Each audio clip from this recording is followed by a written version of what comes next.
Assalamualaikum warahmatullahi wabarakatuh. Innal hamdalillah nahmaduhu wa nasta'inuhu wa nastaghfiruh wa na'udzu billahi min syururi anfusina wa sayyiati a'malina. May yahdihillahu fala mudhillalah wa may yudlil fala hadiyalah. Asyhadu an la ilaha illallah wa asyhadu anna Muhammadar Rasulullah. Amma ba'd. Insyaallah malam hari ini kita melanjutkan kajian kita, yaitu kajian dari kitab Nailul Maram fi tafsiri ayatil al-ahkam.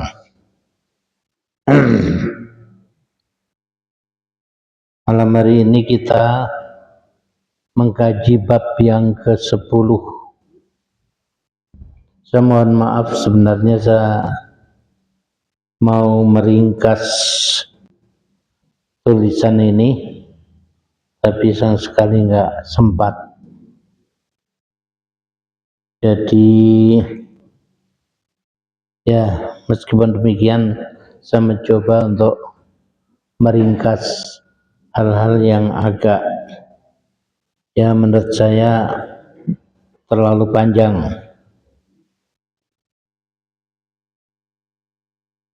Bahasan utamanya adalah dari surat Al-Baqarah ayat 178. Allah Subhanahu wa taala berfirman, A'udzubillahi minasyaitonir rajim. Ya ayyuhalladzina amanu kutiba 'alaikumul qisas. Kutiba 'alaikumul qisasu fil qatla. Al-hurru bil hurri wal 'abdu bil 'abdi wal unsa bil unsa. Faman 'ufiya lahu min akhihi syai'un fattiba'un bil ma'ruf wa ada'un ilaihi bi ihsan. Dzalika takhfifun min rabbikum wa rahmah. Faman i'tada ba'da dzalika falahu 'adzabun alim. Lalu ya, pertama terjemahannya adalah ya ayyuhalladzina amanu, wahai orang-orang yang beriman, kutiba 'alaikumul qisas, diwajibkan atas kamu qisas fil qatla, dalam urusan pembunuhan. Al-hurru bil hurri, orang merdeka dengan orang merdeka. Wal 'abdu bil 'abdi, dan budak dengan budak. Wal unsa bil unsa, perempuan dengan perempuan. Faman 'ufiya lahu min akhihi syai'un, siapa yang dimaafkan, siapa yang dimaafkan min akhihi, dari saudaranya. Saudaranya yang memaafkan ini adalah yang dibunuh, ya. Karena muslim membunuh muslim, maka yang membunuh ataupun yang dibunuh adalah saudara. Nah, tentu yang terbunuh tidak bisa memberikan maaf, akan tapi keluarga, ahli waris, ketika memberikan maaf itu mewakili saudaranya yang terbunuh. Jadi seolah-olah yang terbunuh itu yang memberi maaf. Faman 'ufiya lahu min akhihi, siapa yang mendapat maaf dari saudaranya, syai'un, yaitu dengan sesuatu pemaafan. Fattiba'un bil ma'ruf, maka hendaklah diikutkan dengan kebaikan. wa adaun ilaihi bi ihsan, dan dilaksanakan dengan cara yang baik. Dzalika takhfifum mir rabbikum, dan itu ada merupakan keringanan dari Tuhan kamu, wa rahmah, dan juga merupakan rahmat dari Tuhanmu. Faman i'tada ba'da dzalik, siapa yang melampaui batas setelah itu, melampaui batas maksudnya memperkeruh, ya, memperuncing, menghidupkan permusuhan lagi, ya, itu namanya i'tada, melampaui batas. Falahu azabun alim, maka Allah mengancam dengan azab yang sangat pedih. Lalu penulis menguraikan, yaitu kataba kutiba alaikum, maknahu farada alaikum, wa asbata, wa minhu qawlu Umar ibni Abi Rabi'ah. Jadi maksudnya kutiba alaikum, maksudnya adalah furida alaikum, difardukan atas kamu, sama dengan ayat tentang puasa, kutiba alaikumussyam, artinya difardukan atas kamu puasa. Wa uthbita, dan ditetapkan. Wa minhu qawlu Umar ibni Abi Rabi'ah, dan sebagai contoh adalah ucapan Umar bin Abi Rabi'ah, kutiba al-qatlu wal qitalu alaina, telah diwajibkan al-qatl, pembunuhan, maksudnya pembunuhan dalam rangka kisos, dalam rangka yaitu membunuh orang-orang yang harus dibunuh, ya. Orang yang harus dibunuh itu antara lain orang yang murtad, kemudian orang yang zina muhsan, sudah nikah tapi berzina. Wal qitalnya, jadi diwajibkan pembunuhan atas kita, dan diwajibkan juga qital, perang. Wa hadza ikhbarun minallah, dan ini ada merupakan berita dari Allah li ibadihi bi annahu syara'a lahum dzalik, ya, berita dari Allah untuk hamba-hambanya bahwa Allah mensyariatkan kepada mereka. Wakila inna kataba hadza isyarah ila ma jara bil qalam fil lauhil mahfuz, dan ada juga ulama yang menafsirkan bahwa kata-kata kataba atau kutiba, yaitu kalau dalam bahasa Indonesia terjemah apa adanya, artinya menulis, ditulis, ya. Kata ditulis atau menulis ini dikatakan isyarah ila ma jara bihil qalam fi al-lauhil mahfuz. Ini merupakan isyarat pada apa yang dilakukan oleh qalam, pena, di lauhil mahfuz.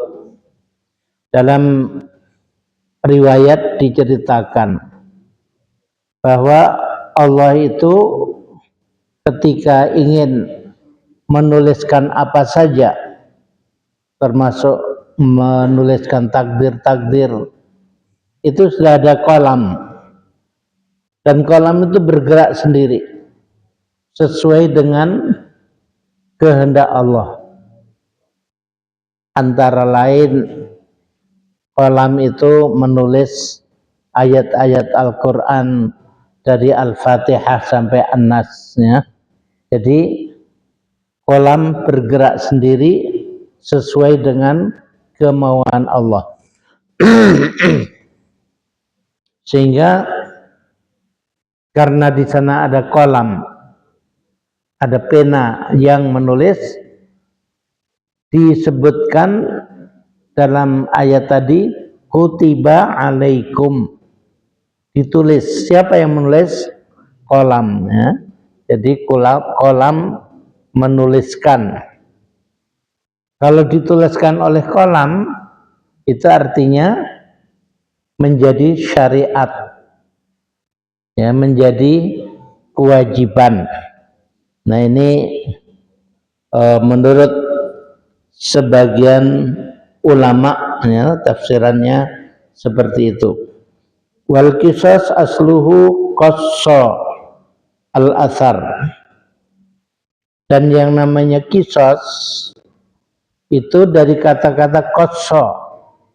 Qassa itu memotong, makanya bahasa Arab gunting, ya, gunting itu dalam bahasa Arab mikos, ya, mikos. Nah, yang namanya orang menggunting itu sesuai dengan batas yang sudah ditetapkan. Kita beli kain, batasnya di sini, maka digunting dari batas itu. Dan dikatakan memotong itu sesuai dengan batas. Bahkan kalau motongnya sudah sampai tengah, akan terus saja mengikuti bekas potongan yang sebelumnya. Jadi nggak bisa bekasnya di sini yang dipotong di sini, ya, akan melenceng. Qisas itu adalah merupakan hukum balas yang sama dengan perbuatan yang dilakukan.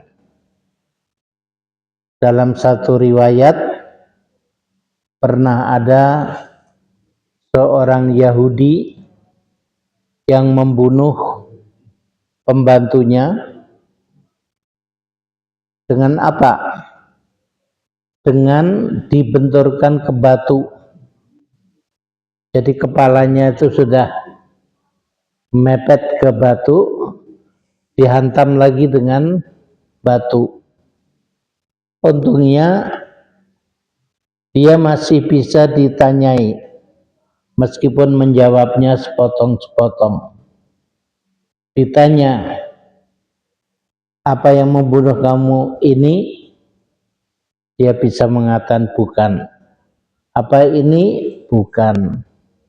Apa ini? Disebut nama majikannya. Dia menjawab iya. Nah, dengan pengakuan bahwa pembunuhnya adalah majikannya, maka majikan menjadi tertuduh, lalu dilakukan qisas. Seperti apa qisasnya? Qisasnya sama, persis. Jadi majikannya itu kepalanya didekatkan ke batu, lalu dihantam dengan batu lain, ya. Jadi itu yang namanya qisas. Pembunuhannya itu persis dengan apa yang sudah terjadi, apa yang sudah dilakukan oleh orang yang membunuh tadi. Kemudian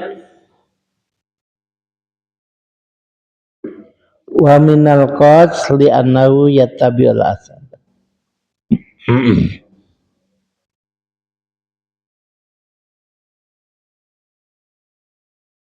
Kemudian wakila anal qisas ma'khudun minal qats wa huwa al-qat' yuqalu qasastu bainaha ay qata'tuha ay qata'tuhu.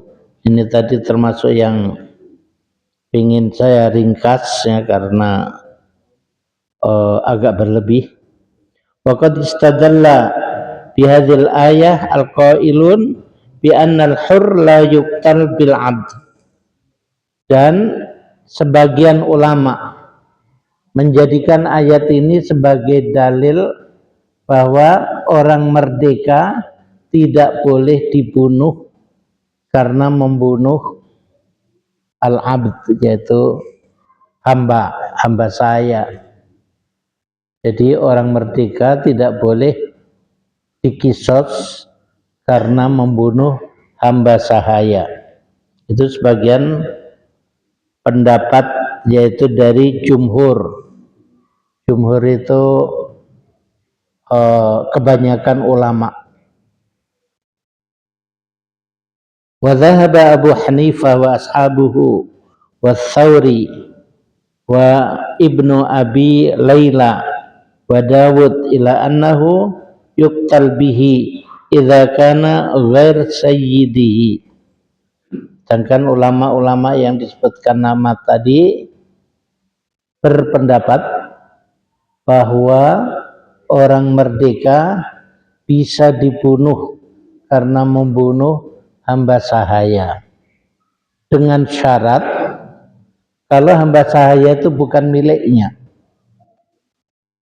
Jadi kalau hamba sahaya itu milik orang itu, maka pemiliknya tidak bisa dibunuh karena membunuh hamba sahayanya.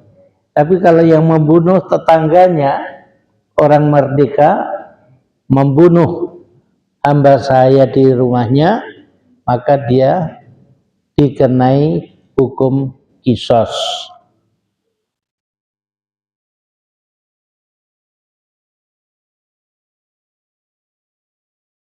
Ini disebut sebagai ijma'. Jadi dikatakan bahwa seluruh ulama atau mayoritas ulama sependapat bahwa makna daripada ayat tadi seperti itu. Illa ma ruwiya 'anil nakh'i falaysa bimadhhab Abi Hanifah wa man ma'ahu 'alal itlaq. Ya, kecuali yang diriwayatkan dari seorang alim yang namanya Nakh'i, itu dia punya pendapat yang berbeda. Zakarau Syaukani fi Syarhil Muntaqa, itu disebutkan oleh Imam Syaukani di dalam kitab Syarh Al-Muntaqa. Qala Al-Qurtubi, dan Al-Qurtubi yaitu penulis tafsir yang besar ya, Qurtubi dari Qurtubah. Qurtubah itu bahasa Arab dari Cordoba ya, berarti dia ulama dari Spanyol, dari zaman Islamnya Spanyol. Al-Qurtubi ini punya tafsir yang bagus sekali dan sudah diterjemahkan ke bahasa Indonesia. Wa rawa dzalika an Ali wa Ibnu Mas'ud. Dia meriwayatkan dari Ali dan Ibnu Mas'ud. Wa bi qala Sa'id ibni al-Musayyib, juga dikatakan itu merupakan pendapat Sa'id bin Musayyib wa Ibrahim an-Nakh'i wa Qatadah wal Hakam bin Utbah istadallu biqauli ta'ala katabna alaihim fiha anna nafsa bin nafs. Dia menggunakan dalil, yaitu ayat dari surat Al-Maidah ayat 45 yang bunyinya dan kami telah tetapkan atas mereka maksudnya atas Bani Israel, anna nafs bin nafs, bahwa jiwa harus dikisos karena jiwa, karena membunuh jiwa.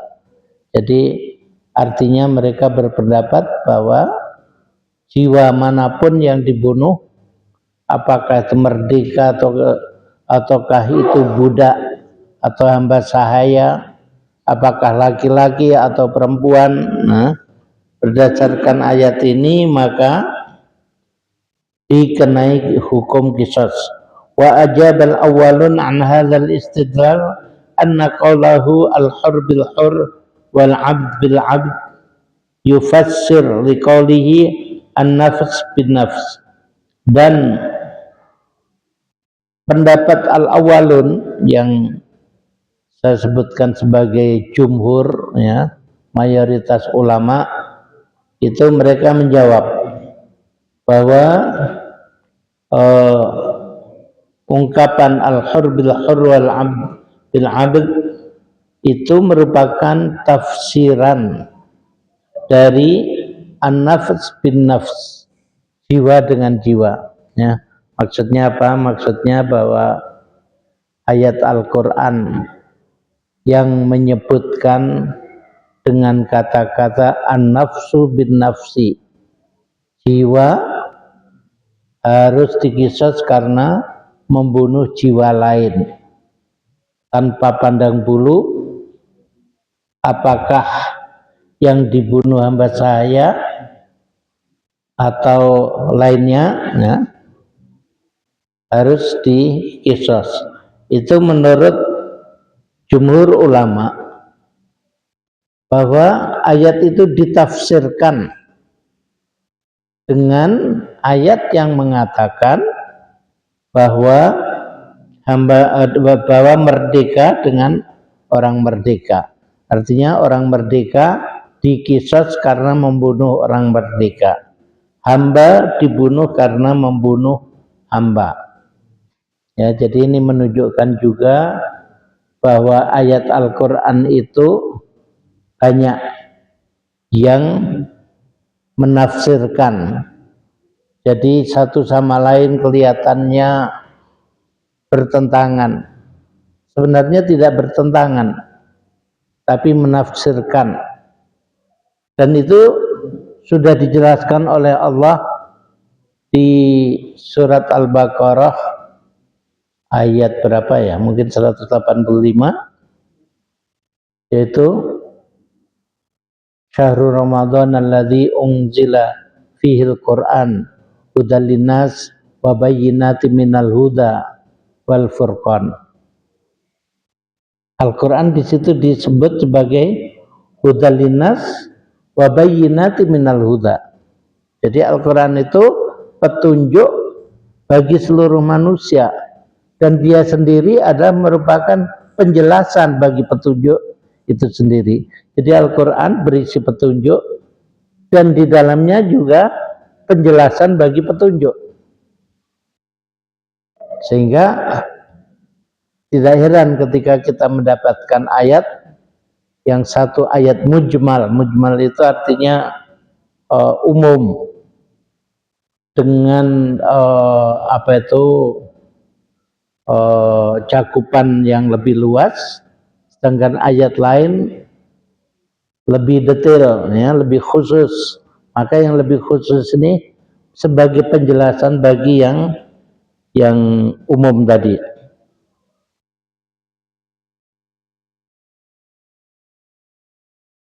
Ya. Wa min jumlati mastadalla bihi al-akharun qauluhu sallallahu alaihi wasallam al-muslimuna tatakafa'u dima'uhum. Dan juga termasuk penjelasan bagi ayat tadi adalah sabda Nabi sallallahu alaihi wasallam bahwa al-muslimun tatakafa, umat Islam itu darahnya senilai, ya, kufu, tatakafa.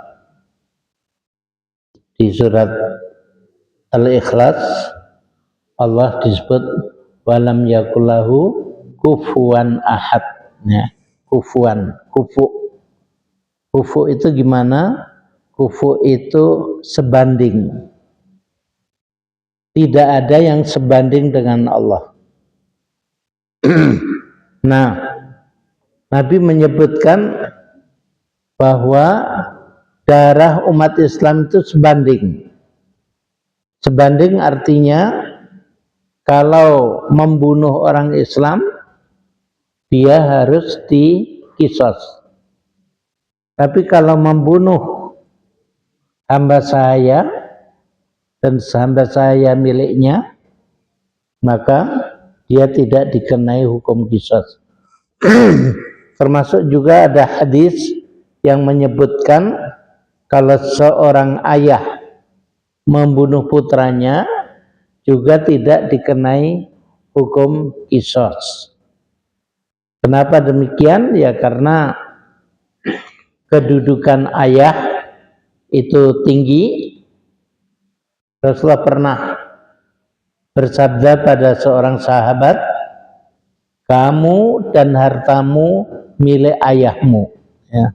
Kamu dan hartamu milik ayahmu, ya, sehingga kalau ada seorang ayah yang sudah menjomblo ikut anaknya berbulan-bulan makan minum di sana, nggak boleh anaknya memberikan kwitansi, papa harus bayar segini untuk 5 bulan, ya, makannya segini. Kenapa? Karena harta bahkan jiwa anak adalah milik bapaknya.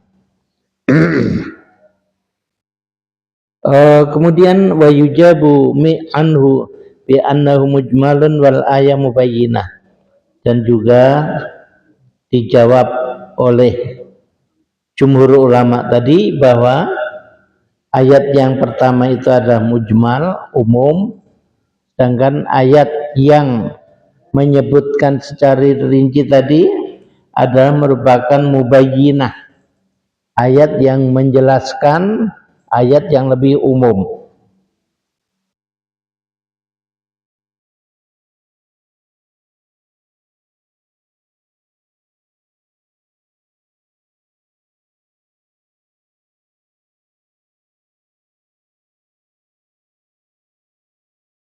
Ya mohon maaf, tadi nggak sempat ngeringkas tulisan ini.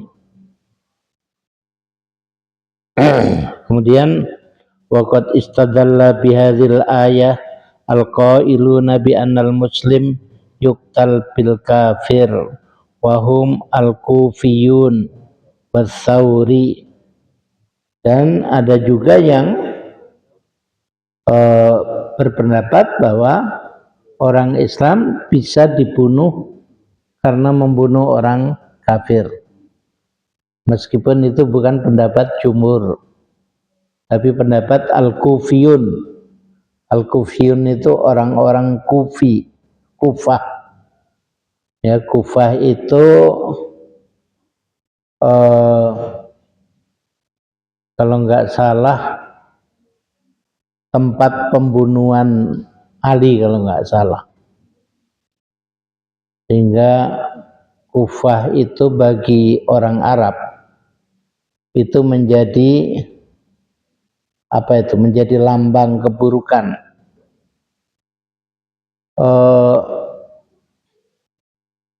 Contoh lainnya, seorang yang namanya Yudas Iskariot. Yudas Iskariot itu yang mengkhianati Nabi Isa, menunjukkan tempat persembunyiannya, yang akhirnya Nabi Isa ditangkap oleh tentara Pilatus.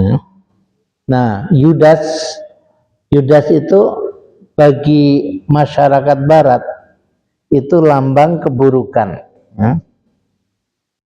Dibilang kamu nih Yudas, itu artinya celaan yang berat, ya, pengkhianat. Nah, begitu juga Kufah. Kufah itu jadi lambang keburukan di kalangan masyarakat Arab.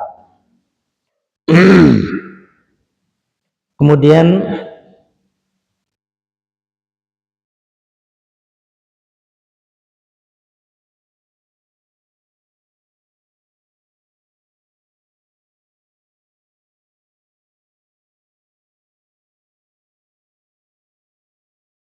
Wadzhabal jumhur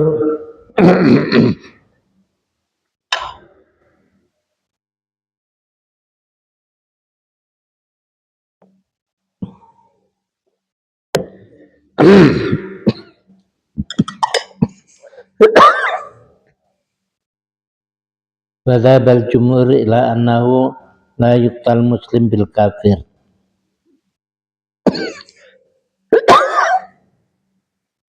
Jumhur ulama, mayoritas ulama berpendapat bahwa orang Islam tidak boleh dibunuh karena membunuh orang kafir.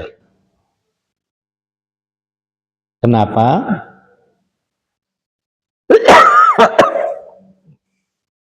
Karena hadis tadi yang Rasulullah menyatakan al-muslimun tatakafa'u dima'uhum. Orang Islam itu darah mereka itu setingkat, sederajat sesama muslim. Kalau dengan yang bukan muslim tidak sederajat. Artinya darah muslim lebih tinggi, maka nggak boleh orang Islam dibunuh karena membunuh orang kafir. Dalam hadis lain juga disebutkan al-Islamu ya'lu wa la yu'la alaih. Islam itu tinggi dan tidak boleh ada sesuatu yang lebih tinggi, ya. Jadi paling tinggi adalah Islam. Makanya dulu pernah terjadi perdebatan dengan siapa itu, Nusron Wahid, ya, di mana Nusron menganggap bahwa undang-undang Indonesia itu paling tinggi, sedangkan yang lain mengatakan tidak, yang paling tinggi adalah aturan Islam, agama Islam, ya. Jadi ini ada prinsip akidah bagi umat Islam, itu wajib mengimani, meyakini bahwa Islam itu adalah tertinggi. Makanya dalam ketentuan lain juga disebutkan kalau ada aturan yang bertentangan dengan Islam, aturan itu otomatis harus batal demi hukum, ya. Satu contoh, Nabi pernah bersepakat dengan kaum musyrikin pada waktu Hudaybiyah, yaitu terbentuknya perjanjian Hudaybiyah. Dalam perjanjian Hudaybiyah itu disebutkan apabila ada orang Mekah pergi ke Madinah maka wajib dikembalikan. Tapi kalau ada orang Madinah pergi ke Mekah maka harus ditahan, nggak boleh kembali ke Madinah. Nah, ini peraturan yang sangat merugikan umat Islam, sehingga para sahabat gusar dengan adanya poin-poin dalam perjanjian Hudaybiyah ini. Lalu mereka protes kepada Rasulullah SAW, dan Rasulullah menjawab, kalau ada orang Mekah, artinya orang musyrik, ya, yang main ke Madinah, mudah-mudahan itu menjadi sebab dia mendapat hidayah. Tapi kalau ada orang Madinah pergi ke Mekah, mudah-mudahan Allah menjauhkan dia. Timnya menjauhkan daripada hidayah. Sudah tahu kalau ke negara musyrik Mekah mereka nggak akan bisa kembali ke Madinah, masih juga nekatnya pergi ke Mekah.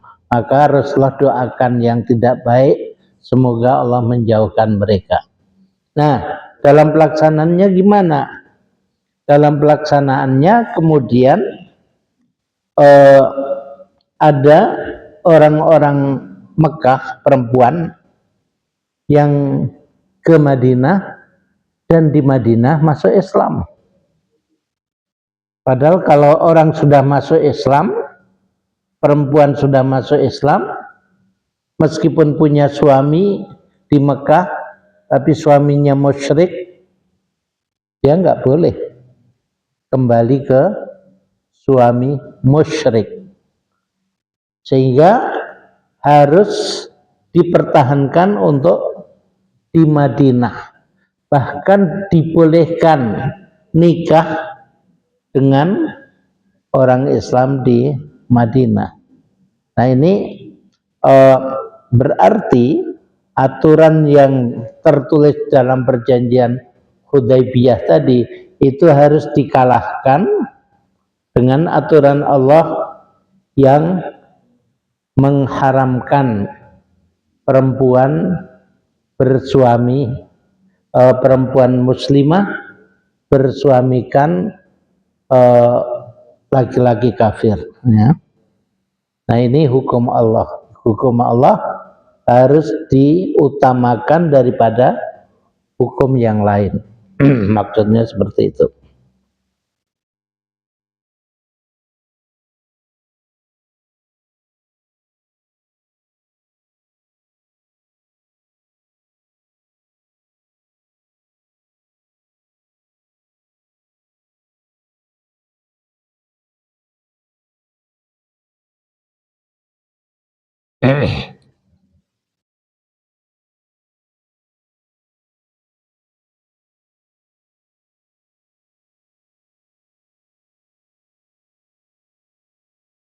Ya, kemudian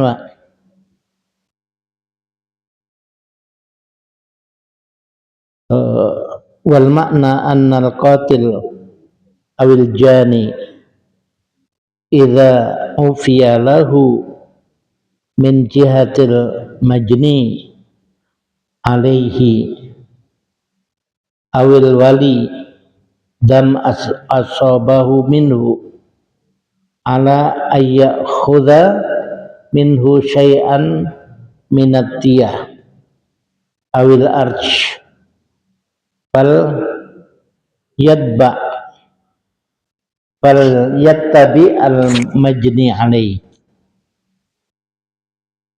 Jadi tadi ada aturan bahwa kalau pembunuh dimaafkan oleh yang terbunuh, dalam hal ini adalah wali ataupun ahli waris yang terbunuh, maka dia disuruh membayar diyah. Nah, ini adalah sebagai suatu ketentuan dan menjadi suatu keringanan yang diberikan Allah. Karena bagaimanapun juga membayar denda itu jauh lebih ringan daripada harus dihukum mati. Nah, cuman yang kita sebagai orang Indonesia harus paham adalah sering terjadi masalah ketika orang Indonesia yang kerja di Saudi dimaafkan dari dosa pembunuhan, lalu dikenakan diyah. Nah, diyahnya itu dalam nilai rupiah bermiliar-miliar. Ini yang kadang-kadang membuat masyarakat Indonesia seperti mau protes semua. Persoalannya gimana? Persoalannya memang yang namanya diyat itu yang menetapkan ada keluarga yang terbunuh. Nah, keluarga yang terbunuh ini sangat menentukan di negara mana terbunuh, bangsa apa, ya. Karena misalnya penghasilan orang Saudi nggak sama dengan penghasilan orang Indonesia. Orang Indonesia atau suami Indonesia mungkin penghasilannya satu bulan 30 juta, 50 juta, ya. Suami Indonesia. Kalau terbunuh, maka 30 juta yang ngalir tiap bulan itu hilang. Nah, kalau suami Saudi dalam rupiah bisa miliaran, ya. Seorang suami Saudi mungkin satu bulan bisa menghasilkan 1 miliar. Kalau orang ini dibunuh, maka istrinya kehilangan sumber dana yang tiap bulan 1 miliar. Maka jangan heran kalau kemudian diahnya sekian miliar. Kadang-kadang presiden diharap untuk turun tangan. Nah, di sini yang tidak difahami kebanyakan orang Indonesia, bahwa masalah diat itu penentuannya sepenuhnya hak daripada keluarga yang terbunuh, ya. Meskipun raja itu nggak bisa campur tangan. Jadi jangan berharap kalau keluarganya sudah minta 5 miliar rupiah, lalu kita minta Pak Presiden kita supaya ngomong dengan Raja Saudi untuk dikurangi.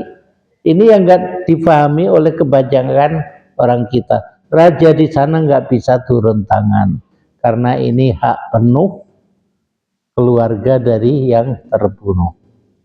Dan di Saudi pun sebenarnya juga yang terbunuh itu seperti apa? Apakah orang miskin atau orang kaya? Ini semua menentukan besaran daripada diat. Ya, kalau boleh nanti dilanjutkan sedikit lagi ya. Jadi di break untuk azan, silahkan.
Bismillah, saya lanjutkan. Jadi anal wali idza janaha ilal afwi anil qisas ila muqabil ad-diyah fa innal qatil mukhayyarun baina ayyutiha wa yusallim nafsahu lil qisas.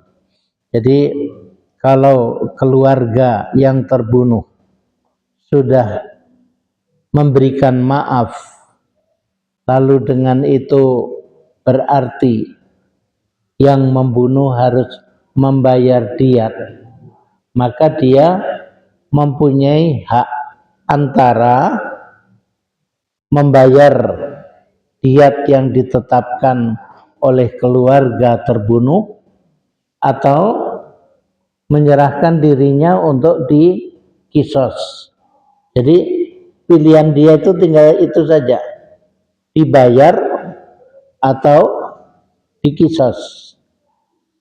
Nah, tawar menawar ya boleh saja.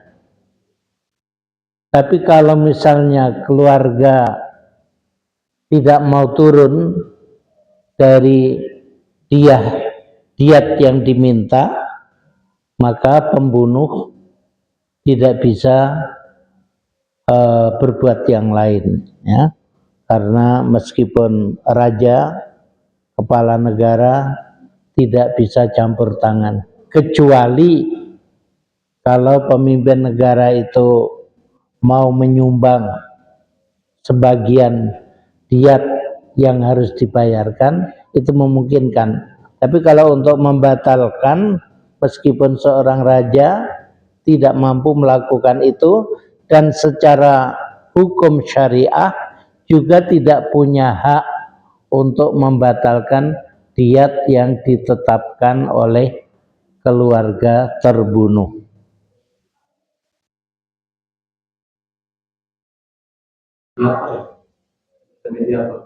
Ada, tapi mediator itu ya untuk ini saja, mungkin dimintai supaya ya misalnya mereka menuntut 5M, mediator ya jangan 5M lah, 2,5 aja, paling itu saja. Kalau mediatornya usulannya tidak diterima, nggak bisa berbuat apa-apa, karena dia hak penuh bagi keluarga korban.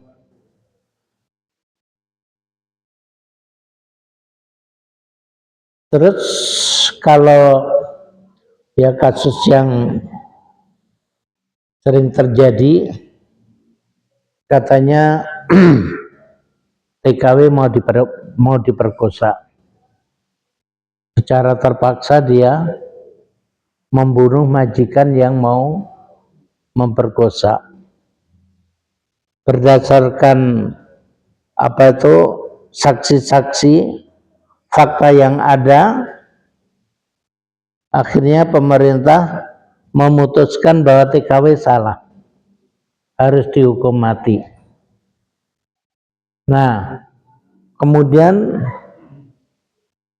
muncul upaya-upaya gimana supaya hukum mati ini dibatalkan. Bisa jadi keluarga memaafkan dan minta diat tadi, atau keluarga tetap bersikeras dia harus dihukum mati. Nah, kalau sudah seperti ini, saya rasa sebaiknya orang-orang Islam yang paham hukum menyadarkan TKW yang sebenarnya akan diperkosa lalu membunuh. Ya, kita sadarkan saja bahwa insya Allah kalau Anda dibunuh, ya, Anda insya Allah mati syahid dan langsung masuk surga. Ya, daripada marah-marah yang gak karuan, yang gak ada manfaatnya, mungkin malah bisa menimbulkan kebencian terhadap agama Islam, itu lebih baik ya udah menyerah saja. Toh kalau kita mati dalam keadaan dizalimi, insya Allah tempat kembali kita ada surga. Ini kayaknya yang perlu difahamkan ke masyarakat. Ya, masih ada pertanyaan?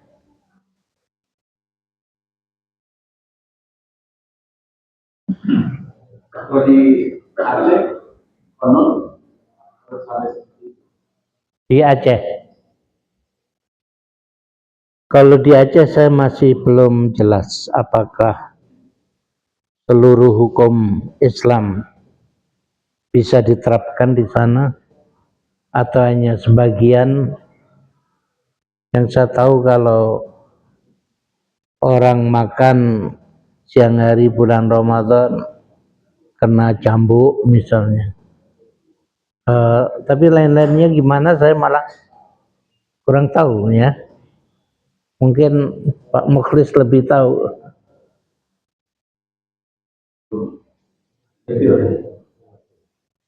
Ya.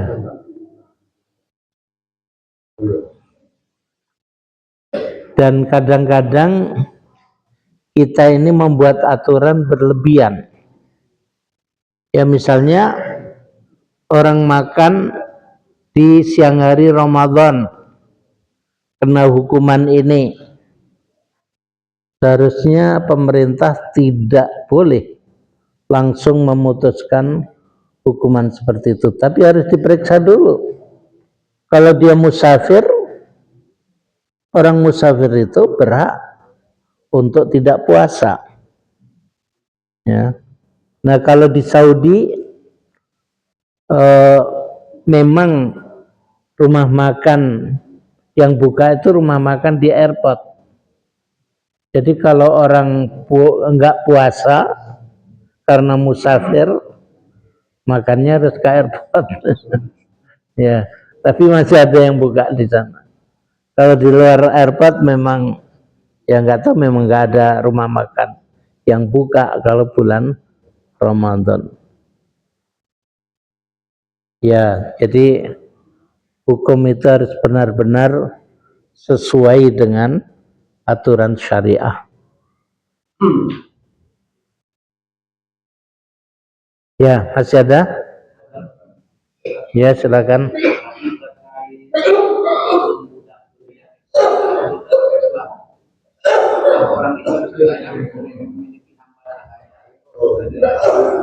Ya. Jadi masalah budak memang dalam agama Islam perbudakan itu masih dimungkinkan, yaitu terkait dengan tawanan perang. Kalau kita perang atas nama agama, jihad fisabilillah, lalu kita punya tawanan perang, musuh-musuh laki ataupun perempuan, kita punya hak. Apakah mereka yang tertangkap itu mau kita bunuh semua atau mau kita apakan? Nah kalau Islam tidak mengajarkan bahwa orang-orang itu dipenjara, tidak. Tapi orang-orang itu dijadikan budak. Siapa yang menerima mereka sebagai budak adalah orang-orang yang ikut berjihad. Ya. Nah, cuman Islam itu juga mengajarkan adanya dorongan untuk memerdekakan budak. Ya. Jadi ada budak tawanan perang, kemudian ada anjuran untuk memerdekakan budak. Dan untuk pelanggaran-pelanggaran tertentu itu juga bahkan hukumannya antara lain memerdekakan budak. Contoh orang yang menggauli istrinya siang hari bulan Ramadan, itu hukumannya ada memerdekakan budak. Ya. Nah kemudian jadi yang namanya budak dalam Islam, dan ini yang sering disalahpahami orang-orang barat. Orang barat menganggap bahwa perbudakan itu seperti yang di film-film mereka. Bagaimana orang kulit putih punya budak orang kulit hitam, lalu kulit hitam ini bisa diperlakukan apa saja, ya, bahkan bisa dibunuh tanpa ada pertanggungjawaban. Itu dikira bahwa orang Islam kalau punya budak ya seperti itu. Ini yang salah besar. Aturan perbudakan dalam Islam, Rasulullah menyebutkan, apabila kamu punya budak, berilah makanan dari apa yang kamu makan, berilah pakaian dari apa yang kamu pakai, dan apabila kamu menyuruh melakukan pekerjaan yang berat, oh ya, jangan kamu memberikan tugas yang berat, dan kalau kamu memberi tugas yang berat, bantulah. Ini aturan Islam. Lebih indah daripada bagaimana perlakuan sebagian masyarakat Indonesia terhadap pembantu. Ya, pembantu di Indonesia itu kadang-kadang ada yang makannya dijatah hanya sepiring, lauknya kerupuk, padahal dia masak daging, masak yang enak-enak, tapi dia nggak boleh makan dari situ. Ya, tadi budak, berilah makan dari apa yang kamu makan. Ya, ini indahnya perlakuan Islam terhadap budak yang tidak dipahami oleh orang barat. Sudah jelas ya? Ya, demikian, semoga bermanfaat, dan kita akhiri dengan doa kafaratul majlis. Subhanaka Allahumma bihamdika asyhadu an la ilaha illa anta astaghfiruka wa atubu ilaik. Wassalamualaikum warahmatullahi wabarakatuh.